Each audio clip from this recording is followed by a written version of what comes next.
E aí, pessoal, tudo certo? Então, na aula de hoje a gente vai falar sobre linhas de montagem manuais. São as primeiras linhas que foram desenvolvidas, né, onde todos os processos de montagem e de fixação eram feitos manualmente. Então a gente vai ver também alguns vídeos ali, algum contexto histórico, né? Porque essa aula ela tenta trazer justamente alguns conceitos que foram aplicados aí há 100 anos atrás nesse tipo de sistema de montagem. Tá? Então a gente vai falar de alguns aspectos básicos. No livro do Groover também tem a parte de análise dessas linhas de modelo único. Tem uma parte que fala de algoritmos de balanceamento da linha. Fala de linhas de modelo misto, né, onde os produtos têm variedade. E também fala sobre algumas considerações sobre estação de trabalho, projeto da linha e alguns sistemas de montagem alternativo. A gente vai ver alguns desses itens, não todos eles, mas enfim, essa parte de análise ela tem várias equações, várias métricas que podem ser utilizadas.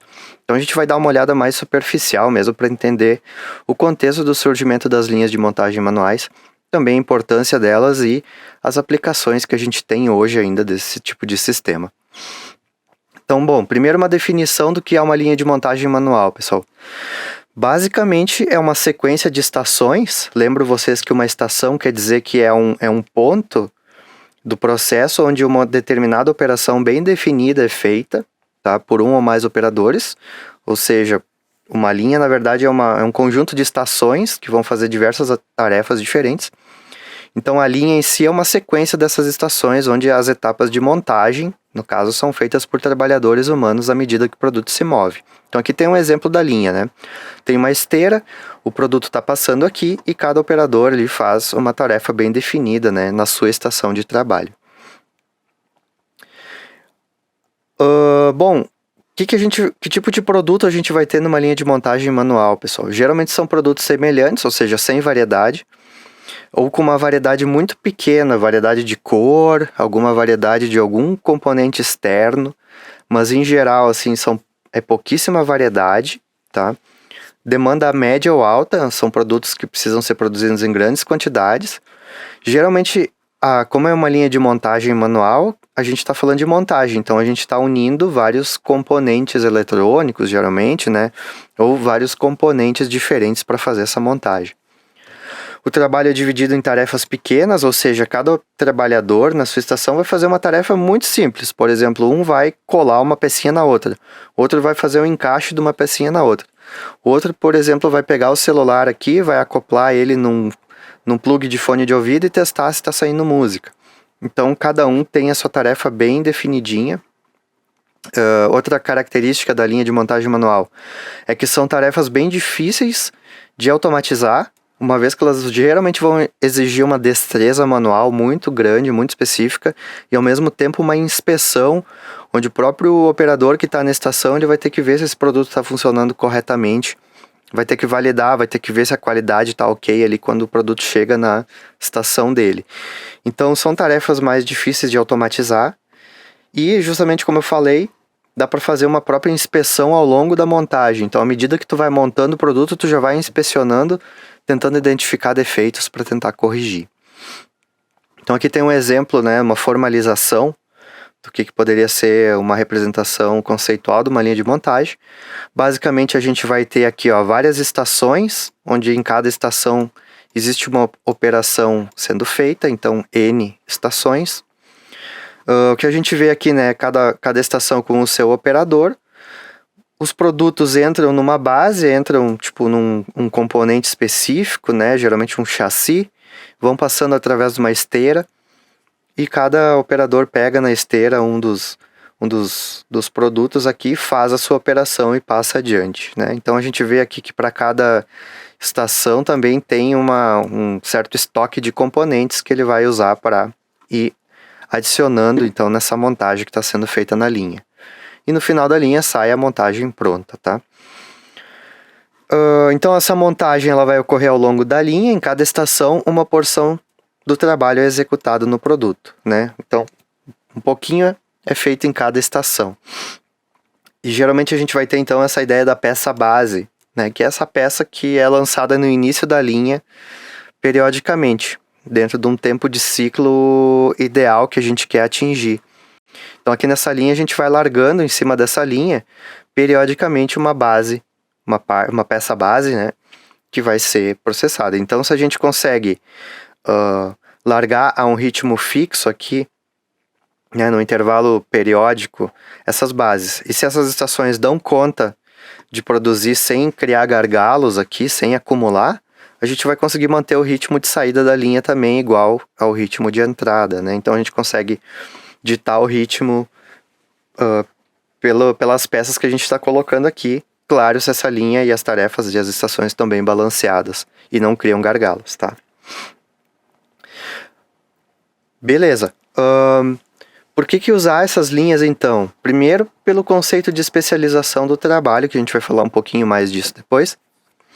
Então, cada operador em sua estação ele é especialista numa determinada tarefa, ele tem todas as habilidades para desempenhar aquela tarefa, né? E dessa forma a gente também tem uma curva de aprendizagem mais rápida, né? Porque como é só uma tarefa que o cara tem que se especializar, ele aprende mais rápido, né? Não tem que ter tantas curvas de aprendizagem para cada tarefa. Outra coisa são partes intercambiáveis. O que quer dizer isso, pessoal? Que esses componentes eletrônicos, por exemplo, as peças que a gente vai usar, elas têm tolerâncias bem pequenas em termos de suas dimensões, de forma que essas peças possam ser encaixadas ou fixadas através de alguma cola com temperatura, ou colagem, ou encaixe, sem precisar grandes ajustes técnicos. Então o cara não vai ter que ficar 5 minutos lá tentando alinhar uma peça na outra. Essa peça já vai chegar num tamanho com as tolerâncias que vão encaixar direitinho na outra e vão evitar dessa forma esses tempos de ajustes aqui que vão acabar criando gargalos, se acontecerem, né? Então também isso é um critério assim para otimizar a linha, tentar melhorar as tolerâncias dos componentes e pensar na montagem quando a gente está fazendo o projeto do produto. Outra questão é o princípio do fluxo de trabalho. Então, os produtos são levados até os trabalhadores percorrendo uma distância mínima. Isso quer dizer, então, que os trabalhadores dificilmente vão ter que se deslocar no espaço de trabalho para poder fazer suas tarefas. O produto chega até eles para eles não ter que ter tempo com deslocamentos, tá? Ter que ficar caminhando, por exemplo, e buscando coisas. E o ritmo da linha, então... Bom, que nem eu falei, né? A gente consegue ditar um pouco do ritmo através do lançamento de produtos novos na entrada dessa linha. E bom, pessoal, de onde veio a linha de montagem, tá?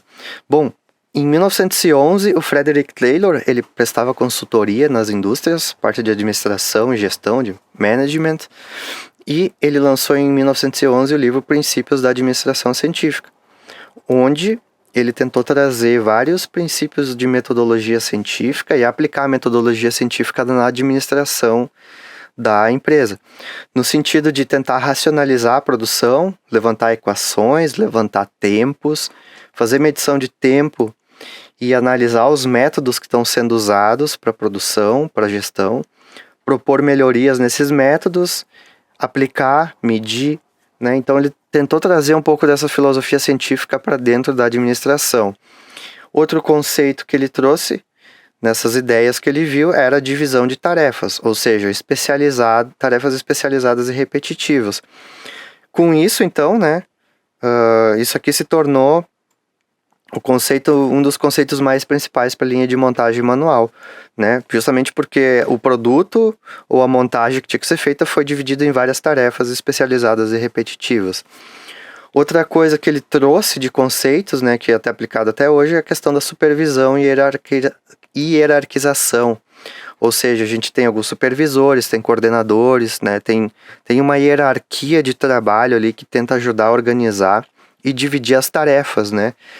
Então, alguns supervisionam, outros operam, e também controle de jornada de trabalho, né? Então, feito o controle da produção, controle de qualidade, controle principalmente de quantas unidades estão sendo produzidas, né? Como está o desempenho de cada trabalhador, para poder fazer os ajustes. Bom, questão do trabalho manual versus o trabalho intelectual, também era outra coisa que ele falou, que tem, né, um dos conceitos, e produzir mais quantidade em menos tempo, que é a ideia de otimizar a produção, né, tentar melhorar para diminuir os custos.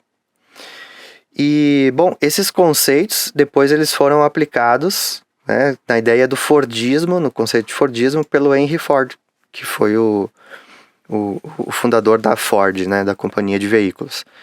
Então, eles aplicaram esses conceitos e, nessa aplicação de conceitos, acabou se desenvolvendo, então, o princípio da linha de montagem, que é o conceito da produção em série, né, ou seja, uma série de produtos iguais sendo produzidos, com esteiras e trilhos para deslocar esse material, esse produto, mantendo os funcionários numa posição fixa. Vocês podem ver nessa figura, né, que tem os trilhos aqui para locomover o chassi. Tem aqui alguns transportadores e correntes que vão ajudar ali a posicionar os motores e fixar. E também com isso, né, pessoal, aconteceu uma elevação dos salários. E também isso aqui estimulou então a produção em massa, que a gente chama, né? Então a linha, ela é basicamente a tecnologia ou recurso principal que a gente vai ter para produção em massa, tá? Mas a grande diferença que aconteceu foi na redução dos custos de produção. Para dar um exemplo disso, tem esse vídeo que fala um pouco sobre o modelo Ford T. Eu vou comentar ele aqui porque ele está em inglês, tá? Mas basicamente o modelo Ford T, que foi um dos primeiros veículos a ser comercializados em grande quantidade, ele custava $850 na época, né? Antes de ser aplicado esse conceito de linhas de montagem. Os operadores, os trabalhadores, eles ficavam trabalhando ao redor do chassi. Então o chassi era fixo aqui nos cavaletes, os trabalhadores iam fixando aqui os componentes, né?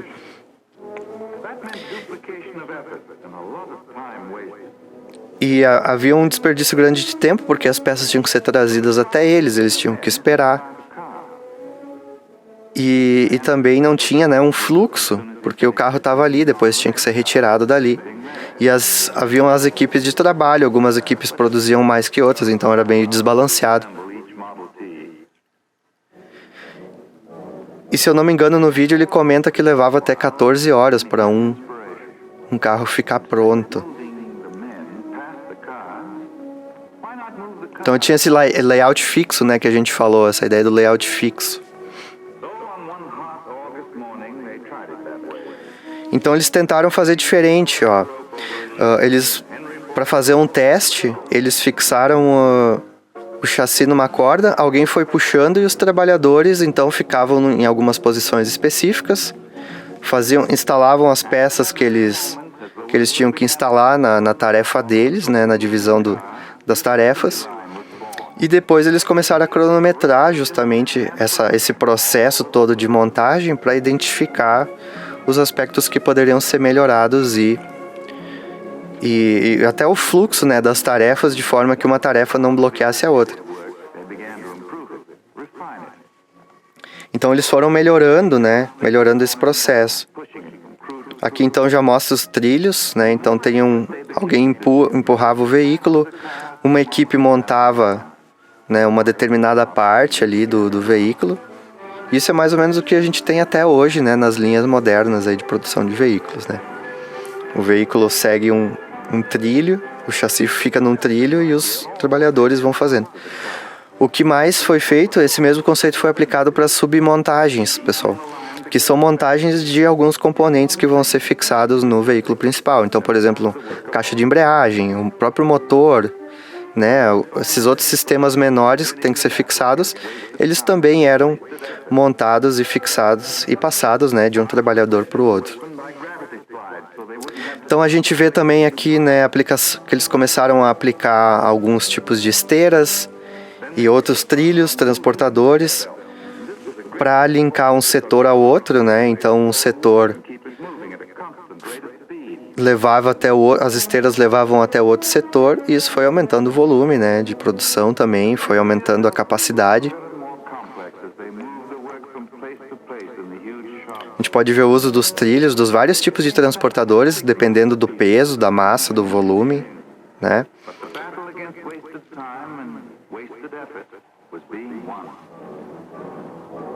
Então, muito essa aplicação também do conceito de tentar diminuir os tempos, né? E principalmente o desperdício de tempo ocioso. Mas enfim, o vídeo já está terminando aqui. Mas com essas abordagens eles conseguiram baixar o preço de $850 na época para $300, né? Só fazendo esses ajustes e mudanças e melhorias de processo. Então trouxe um grande resultado para essa produção em massa, né? Beleza, pessoal. Outro exemplo que eu tenho aqui mais recente é de uma linha de montagem de tablets, justamente para a gente poder ver esse processo de montagem que acontece, tá? Mas basicamente o que a gente vê aqui são vários trabalhadores. A gente tem uma esteira que vai passando aqui, que é utilizada pelos trabalhadores para passar algumas tarefas às vezes, ou eles passam as tarefas pro colega que está do lado. E aí cada trabalhador vai ter uma operação específica, tipo soldar um componente, colar um outro componente, fixar esse componente uma placa na outra, ligar um terminal, tirar alguma rebarba que ficou, né? Porque por exemplo aqui, muitos componentes são plásticos injetados e precisa alguém ali para tirar do molde, desencaixar do molde e tirar ali alguma rebarba que possa dar problema, né? Então cada operador aí, cada colaborador tem uma tarefa bem específica que ele tem que desempenhar nessa montagem. De vez ou outra algum trabalhador fica aguardando, né, uma tarefa, enquanto não chega outro tablet, outro produto. Vocês podem ver que é uma linha que tem muita gente trabalhando, justamente por causa dessas tarefinhas.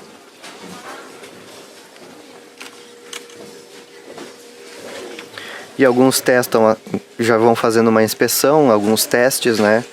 Para ver se a tela está funcionando, se os aplicativos estão funcionando, o microfone funcionando.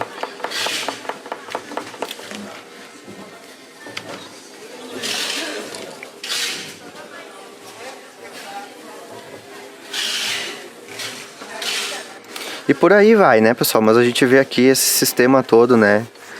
Onde os produtos vão passando de uma pessoa para outra e cada pessoa tem a sua tarefinha de testar, de validar. Essa menina aqui já vai testando 4 tablets ao mesmo tempo, né? Mas enfim, esse aí seria o processo, né? E tem várias tarefas, várias atividades que são desenvolvidas. Beleza, pessoal. Então quais são os produtos que a gente mais vai ter, né? Em linhas de montagem manual? Veículos, ferramentas, telefones, smartphones, PCs, eletrodomésticos, lâmpadas, em alguns casos, móveis. Geralmente produtos que vão envolver uma quantia de peças que tem que ser unidas e que vão exigir uma certa destreza. E muitas vezes o investimento numa automação para fazer cada uma dessas tarefinhas pequenas não vale a pena, porque, por exemplo, para montar aqueles tablets envolveria um monte de robôs, né, colocados nessa linha, cada um para desempenhar uma tarefinha. E com certeza teriam que haver vários sistemas de posicionamento bem específicos, bem sensíveis para conseguir encaixar as peças adequadamente, tá? Então o que acontece na prática é que essas tarefas complexas, né, e muito específicas, muito pequenas, tendem a ser feitas numa linha de montagem manual, porque não justifica o investimento. Quais são as operações que a gente vai encontrar nesse tipo de linha? Aplicação de adesivos, selante, cola, soldagem de ponto, soldagem com estanho, né, para soldar um componente eletrônico no outro, crimpagem, grampos, encaixe por pressão, rebites, inserção de componentes, conexões elétricas, união de peças, grampeamento, parafusamento, costura, testes. Então, isso é o que a gente vai encontrar nas estações. Assim como eu mostrei o vídeo para vocês aqui, cada operador desses é uma estação de trabalho que está desempenhando uma tarefa específica, tá? Dentro da montagem completa. Claro que dependendo da operação, pode ter mais que um operador nessa estação. Por exemplo, se tiver uma estação que leva o dobro do tempo para fazer uma tarefa, em relação às outras, em geral, nessa estação a gente vai ter 2, né? A gente vai duplicar o número de trabalhadores nessa estação para poder duplicar, né, muitas vezes a capacidade nessa estação e conseguir manter o ritmo da linha, tá? Então cada estação tem uma operação bem definida e cada estação pode ter mais que um operador fazendo aquela tarefa, tá? Então isso é importante. Tem que cuidar dessas definições aí, como a gente vai usar elas, né, no dia a dia. Beleza, pessoal. A gente pode também estimar o número médio de pessoas na linha como uma métrica de desempenho e de avaliação da automação, tá? Onde a gente vai ter o nível médio de pessoas na linha, basicamente o somatório dos trabalhadores que está trabalhando dividido pelo número de estações, tá? E a gente pode ter também trabalhadores auxiliares aqui, que são trabalhadores que estão acompanhando o processo, que estão ali repondo algum componente que está faltando, que estão ajudando, né, quando alguém tem que sair da linha para ir no banheiro, por exemplo, para eles serem colocados ali. E o número de trabalhadores específicos na estação, em cada estação. Então a gente soma, né, os trabalhadores em todas as estações, mais os trabalhadores auxiliares e divide pelo número de estações. A gente vai ter um nível médio de pessoas na linha, uma estimativa. E claro, né, que com a automação, com a melhoria dos processos, esse M tende a diminuir, né, uma vez que a gente vai ter menos pessoas na mesma quantidade de estações. O que mais, pessoal? Bom, a gente vai ter os sistemas de transporte manuais e mecanizados, tá? Nesse tipo de sistema.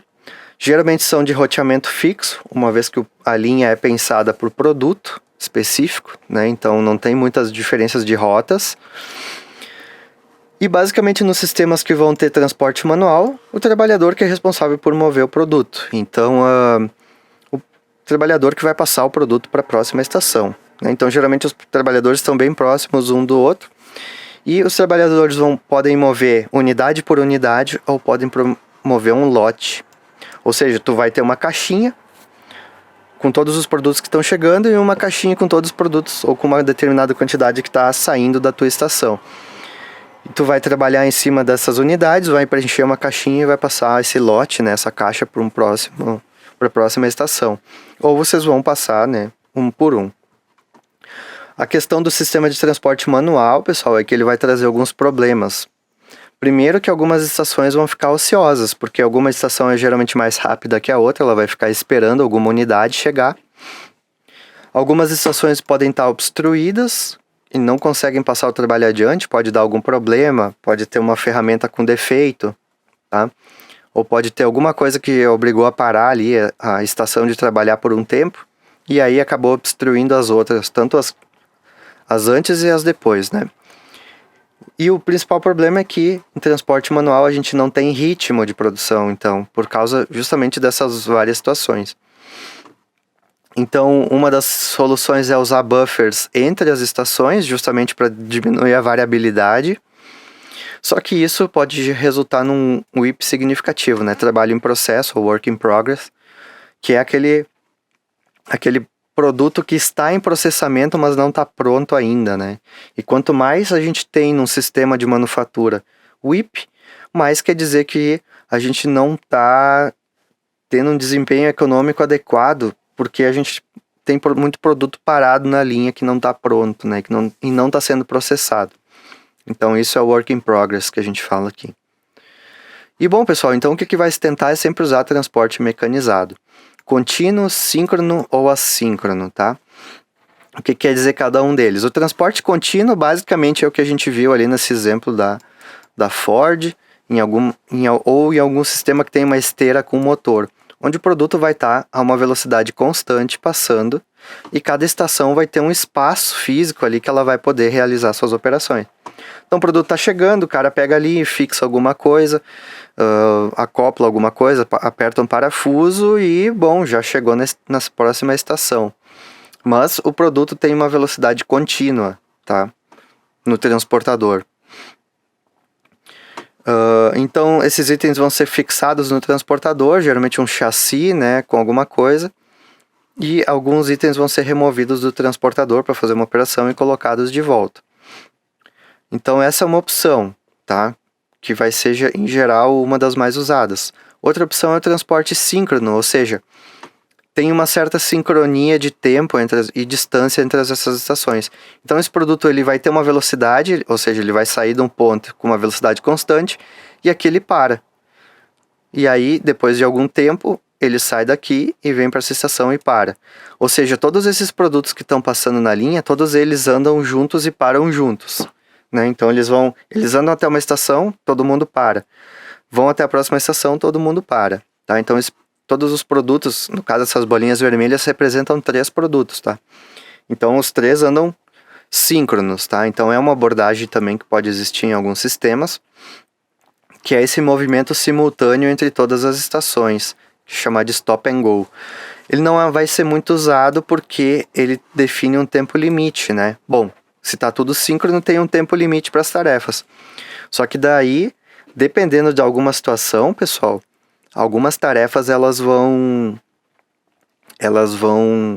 poder ter algum problema técnico que vai parar, né? E não vai deixar sincronizar tudo. Então, se uma estação precisa dar uma parada, todas as outras vão ter que esperar também. E, por fim, o transporte assíncrono, que é aquele transporte onde pode haver um acúmulo de produto antes das estações, tá? Então, a estação ela vai trabalhar no produto, vai liberar ele para a próxima e pode ter um acúmulo ali de produtos em espera para ser processado. Então, a gente vai acabar criando algumas filas de produtos nas estações. Bom, o que acontece aqui, pessoal? A estação de gargalo ela vai tender a acumular mais produto, né? Porque ela vai levar mais tempo para as suas operações.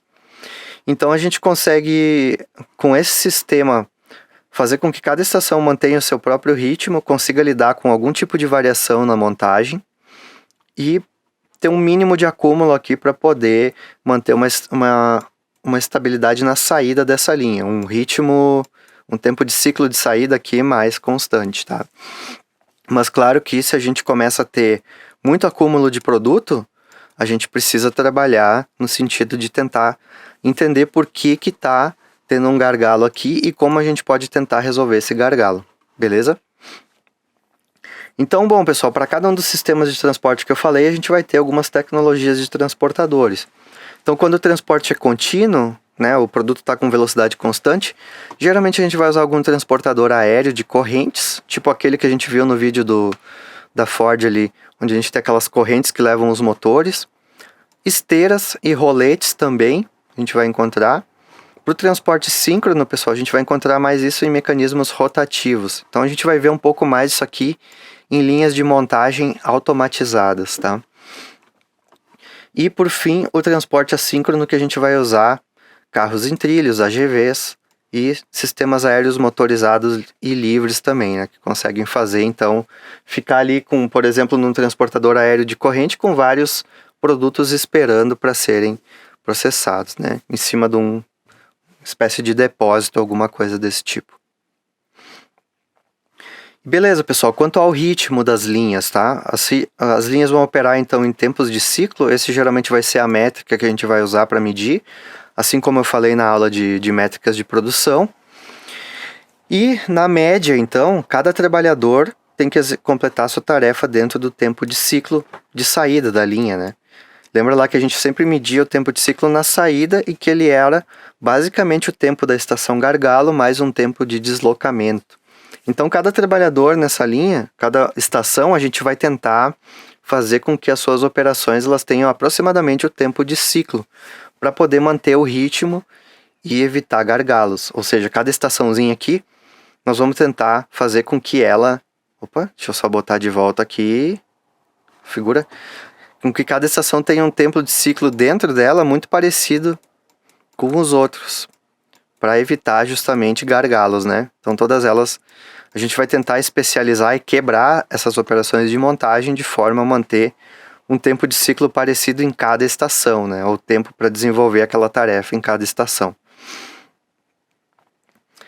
Então a gente vai ditar esse ritmo, né? O tempo de ciclo é a nossa referência, porque mantendo o tempo de ciclo a gente consegue estimar a capacidade de produção também, né? E o ritmo provê disciplina, e a gente vai ter 3 tipos de ritmos, que é o rígido, com margem e sem ritmo. Basicamente o que a gente acabou de falar ali em cima, né? Sobre a linha síncrona, contínua e sem ritmo, né?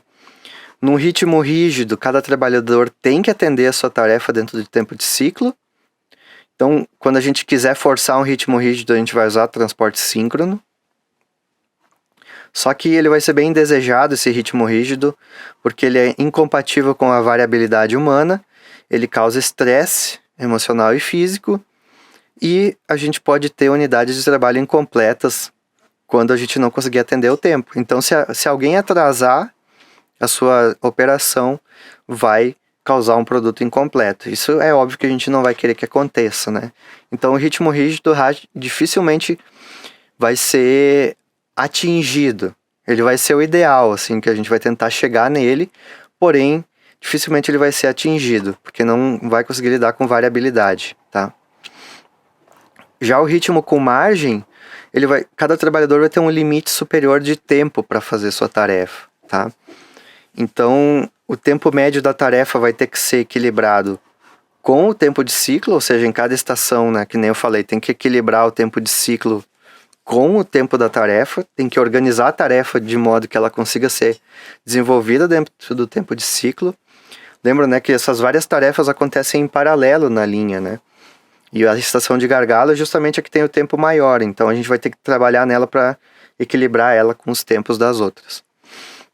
Como é que a gente consegue editar, então, um ritmo com margem, pessoal?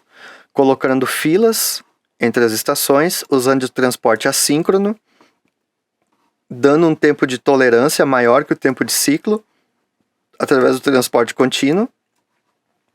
O que quer dizer isso? Que a gente pode ter, né, para cada estação um tempinho que ela fica ociosa esperando um próximo produto. Foi até uma situação que apareceu ali no vídeo da linha de montagem de tablets, onde eventualmente um operador ou outro, um colaborador, ele vai ficar ali e vai esperar alguns segundos até chegar o próximo produto, tá? E também, outra forma é permitir o movimento do trabalhador além dos limites da estação. Então, se ele vê que ele está ocioso, mas que tem um produto que ele pode trabalhar, que está ali a alguns metros dele, ou que está ao alcance da mão, ele pode pegar esse produto, mesmo que esteja fora dos limites da estação dele, tá? E por fim, a estação sem ritmo, ela não tem o limite de tempo para tarefa, cada trabalhador opera no seu próprio ritmo, e os trabalhadores têm que ter uma motivação para atender essa velocidade, tá? Então tem que se trabalhar num sistema de incentivo, de forma que a gente consiga manter a motivação desses trabalhadores para eles tentarem manter e melhorar o ritmo, tá? Então, o que pode ser um incentivo desses? Bom, tem várias formas de pensar isso aqui, tá? Mas a gente tem que pensar no que seria atrativo para ele, o que a empresa pode oferecer, muitas vezes, bem como também o que esse incentivo a tipo, fazer o trabalho mais rápido e melhor vai trazer para esse operador. Qual o propósito disso, né? Mas enfim, o sem ritmo, ele vai ser usado quando o transporte é manual entre as estações, ou seja, não tem nada de esteiras, né, ou transportadores. O transporte é manual, um operador leva para o outro. O trabalhador controla a liberação da unidade da sua estação e não há meios mecânicos de atingir o ritmo da linha. Então essa é outra possibilidade, pessoal, de não ter ritmo. Onde é que a gente vai encontrar isso aqui um pouco mais? Justamente nas submontagens, tá? Claro que vai ter ali uma meta mensal, uma meta diária, que talvez tenha que ser atingida pelos operadores e colaboradores, mas nos sistemas de submontagem, onde a gente vai montar uma parte do motor, por exemplo, vai montar um painel, né, de instrumentos do veículo, a gente pode ter um ritmo um pouco mais tranquilo, tá? Mas enfim, são possibilidades. E como é que funciona, pessoal, a variedade de produto na linha? Tem como fazer uma linha de montagem manual que lide com um pouco de variedade de produto? É possível, sim, tá? Em geral, a gente vai ter linhas de montagem de modelo único, quando a gente tem alta demanda pelo produto, então a gente não vai se preocupar com variedade. Mas a gente pode ter alguma abordagem em lote, tá?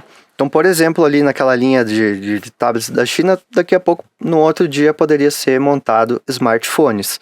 O que vai ter que ser feito só é alguns ajustes ali na linha, talvez trocar as tarefas em cada estação, né? Substituir as tarefas nas estações, tá? Então aqui a gente vai ter geralmente um modelo em lote para quando a gente tem uma alta variedade, ou seja, existem muitas diferenças entre os produtos. E aí a gente vai ter esse tempo de setup, que é justamente para ajustar as estações, as ferramentas, os operadores, as tarefas que eles vão fazer por causa dessa mudança do lote, tá? Então isso também é possível em algumas linhas. E a gente pode ter também um modelo misto, então.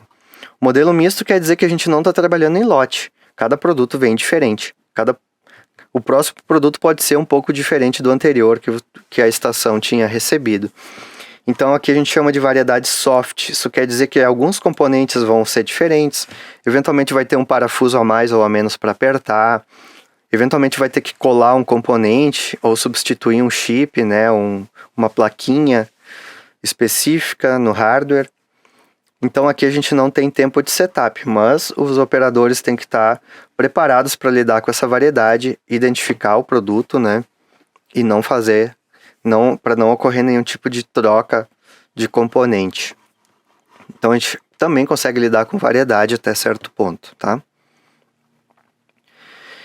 Bom, pessoal, o que mais temos para falar? Componentes do tempo de ciclo TC, tá? O tempo de ciclo em cada estação, não agora na linha, tá?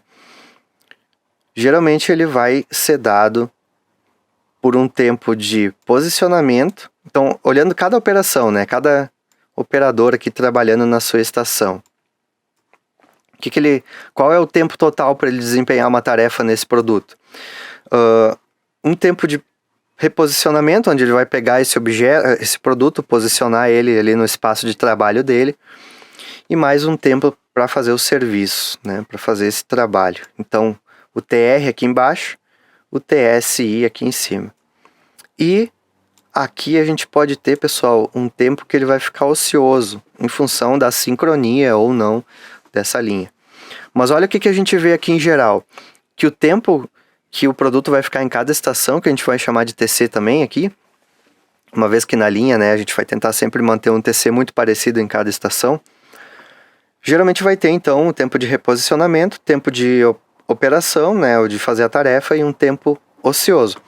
E na estação de gargalo, o que vai acontecer? A estação de gargalo é a que vai digitar o ritmo de toda a linha. Geralmente nessa estação, pessoal, a gente também vai ter o reposicionamento e a gente vai ter um tempo de serviço. E esse tempo de serviço aqui, ele vai ser um pouco maior que todos das outras linhas, justamente porque ele é o gargalo, né? Então as outras estações, elas vão ter que ficar esperando, ou elas vão ter um tempo ocioso em função da estação de gargalo. E óbvio, a estação de gargalo não tem tempo livre aqui, não tem um tempo de idle, né? Um tempo sem fazer nada, porque ela é o gargalo, então ela vai estar sempre com o produto chegando ali para ser trabalhado. Mas o tempo de ciclo de saída da linha vai ser um tempo de reposicionamento médio aqui, mais a operação que tem o maior tempo, né? Com maior tempo de serviço. Então é mais ou menos a mesma fórmula que a gente falou nas métricas, né? É o tempo de operação na estação gargalo mais um tempo de reposicionamento. E o tempo total de trabalho é o tempo que vai levar para a humanidade levar para ficar pronta desde o começo da linha, desde a primeira estação até a última. Então vai ser basicamente o somatório do tempo de todas as tarefas vezes o número de estações ou tarefas que a montagem é dividida, tá? A gente assume aqui que a gente está somando esses tempos todos para saber o tempo total que um produto levou para ficar pronto, tá? Bom, pessoal, que nem eu falei no livro, tem várias métricas ali que a mais para avaliar tanto a questão da automação quanto do desempenho, também ali algumas questões para avaliar mudanças de rota e tudo mais, tá? Não entrei a fundo nas equações aqui, por causa do tempo. Enfim, considerações no design que a gente tem que ter, pessoal. Tentar manter a eficiência próximo de 100%, então com manutenção preventiva para evitar que alguma ferramenta que algum operador esteja usando tenha alguma falha. Com equipe de reparo bem treinada para consertar quebras rapidamente, então identificando algum problema numa estação, já resolver logo, já saber como resolver, que são esses trabalhadores de apoio. Evitar a falta de peças na linha, porque falta de peças significa estações ociosas. E outra coisa que a gente vai precisar numa linha de montagem manual é exigir dos fornecedores componentes de alta qualidade. Ou seja, naquela linha de tablet, É muito importante que os fornecedores forneçam aquelas placas todas, né, aqueles módulos de hardware que são unidos dentro do tablet, com funcionais, né, já testados, com garantia de qualidade, né, e evitando falhas, porque se a gente chegar no final da linha com um tablet defeituoso, a gente tem uma perda significativa de valor, e às vezes era só um componente bem simples que acabou causando toda a perda, porque é muito difícil tu reaproveitar por exemplo, um componente eletrônico, tipo um tablet, um dispositivo eletrônico, porque tem uma série de colagens e fixações que são feitas com o intuito de não poder mais desfazer elas, justamente para diminuir o número de parafusos e componentes, né? Então, alta qualidade, que é muito importante nas linhas de montagem manuais, tá? Bom, análise de métodos, pessoal. Então, quando a gente analisar esse tipo de linha, a gente sempre vai buscar identificar, né, estações de gargalo e outras estações que podem estar dando algum problema de defeito. E outra coisa é tentar melhorar o projeto do produto, dos componentes e as ferramentas. Então, um produto que vai ser produzido em grande quantidade, pessoal, numa linha de montagem, durante o projeto dele, todas essas questões referentes à montagem, ao processo de montagem, já são pensadas durante o projeto do produto, tá? Então não é assim, projeta o produto e depois vê como vai ser produzido. Já projeta o produto pensando em todos os aspectos da produção, em adaptações que tem que ser feitas, em otimizações, para se aproveitar também o sistema de manufatura que já foi construído e evitar muitas mudanças o tempo todo nesse sistema em função de um projeto novo, tá? Então, o design da linha tem que ser sempre pensado junto com a criação do projeto produto. Outra coisa é a subdivisão de tarefas, né? Então, algumas tarefas que podem ser os gargalos, eventualmente elas vão poder ser divididas em 2 estações ou mais, subjacentes. Com isso, a gente evita, né, que uma estação fique com muito trabalho. Com isso, a gente diminui o gargalo. E outra possibilidade é estações em paralelo. Então, se uma determinada tarefa ela é o gargalo e ela leva muito mais tempo do que as outras tarefas, eventualmente tu botar 2 operações, né, em paralelo também pode ser interessante, ou botar 2 operadores naquela estação para dar mais vazão ao trabalho, tá? E outra coisa, geralmente, é compartilhar os elementos de trabalho com a estação adjacente. Então, o que quer dizer isso, pessoal? Que eventualmente, se tem uma tarefa, né, que está levando muito tempo e a estação do lado, a próxima estação, ela está ociosa, esperando, eventualmente essa própria estação ela poderia assumir parte da tarefa, ajudando então, né, a estação anterior a dar mais vazão, tá? Então isso também é possível. Outro exemplo do que pode ser feito é tu ter algum operador, algum trabalhador que fica acompanhando a linha, e quando ele vê que em alguma situação tem algum operador que está tendo dificuldade ou que está criando um gargalo ali por causa de alguma situação que aconteceu, ele vai ali e ajuda esse trabalhador temporariamente naquela estação para tentar dar uma vazão ali e tirar o gargalo, né? Reduzir ali a concentração de produto para a linha poder fluir melhor. Que é justamente a ideia dos trabalhadores auxiliares, né? Para ajudar temporariamente alguma sobrecarga que pode acontecer numa estação. Outra coisa que dá para fazer é mudança de velocidade em estações mecanizadas, aumentar a força, a velocidade de uma atividade. Então, se tiver alguma estação que usa uma ferramenta, avaliar se tem como melhorar essa ferramenta para conseguir fazer mais rápido, por exemplo, a atividade. Deixar alguns componentes pré-montados para facilitar, né? Que nem ali foi o exemplo do Ford, de ter o motor, alguns sistemas já meio que montados para reduzir o conteúdo total de trabalho. E era isso, pessoal, mais ou menos o que eu gostaria de trazer. Recomendação para vocês, se quiserem ver um pouco mais do que era a realidade na época de 1920, em termos assim, tanto do ponto de vista do trabalhador quanto das operações, é assistir o clássico Tempos Modernos, do Chaplin, tá? Esse filme, pessoal, ele justamente conta o drama, né, e como era a vida, retrata um pouco da vida dos trabalhadores dessa época, as dificuldades, a questão do trabalho repetitivo fica muito clara ali, de questões psicológicas e físicas, de não ter nenhum tipo de legislação trabalhista para dar respaldo, para dar uma certa segurança, do cara não ter onde morar direito, e do cara ser demitido sem entender direito a tarefa que ele tinha que ter sido feito e causar acidentes.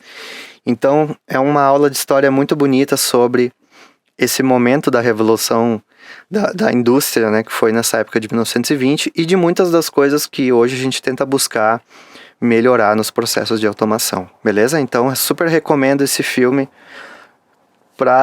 tanto pelo aprendizado como desenvolvimento de empatia também, e de compreensão da onde a gente vem e para onde a gente tá indo dentro da automação e da indústria, beleza? E claro, né, pessoal, a gente está falando aqui de linhas de montagem, não tem como não falar, né, da questão de que a gente sempre tem que olhar esses sistemas e ver o impacto ambiental que a gente está causando, o impacto social, né, produzindo ali uma série de unidades de produtos que logo estragam e logo ficam obsoletos, né, então a gente tem que sempre refletir nesse sentido, né, do impacto que a gente está causando com essas soluções também. Não só impactos sociais, ambientais, econômicos, todos eles, né? Então é sempre uma reflexão mais abrangente que a gente tem que fazer. Beleza, pessoal? Curtiram o vídeo aí? Vocês podem comentar, colocar dúvidas, feedbacks.